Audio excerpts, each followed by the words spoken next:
Government ఉద్యోగాల్లో ఉన్నవాడు ప్రతి క్రైస్తవుడు కూడా ఎట్లా పనిచేయాలండి? ఏ అవకాశం దొరుకుతుందా సత్యాన్ని కాపాడడానికి, న్యాయాన్ని సంరక్షించడానికి అని ఎదుర్కోవడానికి, చిన్న చిన్న వాటిల్ని నెరవేర్చడానికి క్రీస్తుని పోలి నడుచుకుంటున్న మీరు దేవుని ఇష్టాన్ని, దేవుని మనసును నెరవేర్చడానికి మీరు తాపత్రయపడడం. నాకు కొన్ని విషయాలు,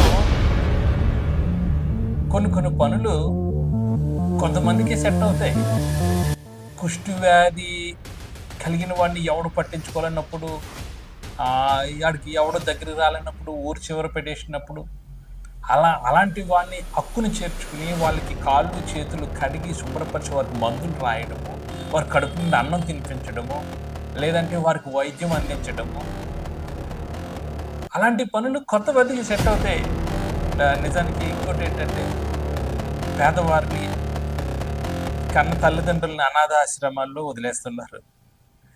వారు పడిన కష్టం వారు కని పెంచి పెద్దవారిని చేసి అమెరికా, ఆస్ట్రేలియాలో వారు జాబులు చేసుకుంటున్నా వారిని పట్టించుకోలేని పిల్లలు ఉన్నప్పుడు అలాంటి వారిని అందరినీ చేరదీసి అనాథాశ్రమాన్ని పెట్టి, ఓల్డేజ్ హోమ్లు పెట్టి వారి కన్న తల్లిదండ్రులకు పెట్టే పనులు కొంతమందికి సెట్ అవుతాయి, అందరికి సెట్ అవుతుంది. అవి ఎవరికంటే క్రైస్తవుడికే. క్రైస్తవుడు చేస్తేనే ముచ్చటగా ఉంటుంది, అందంగా ఉంటుంది.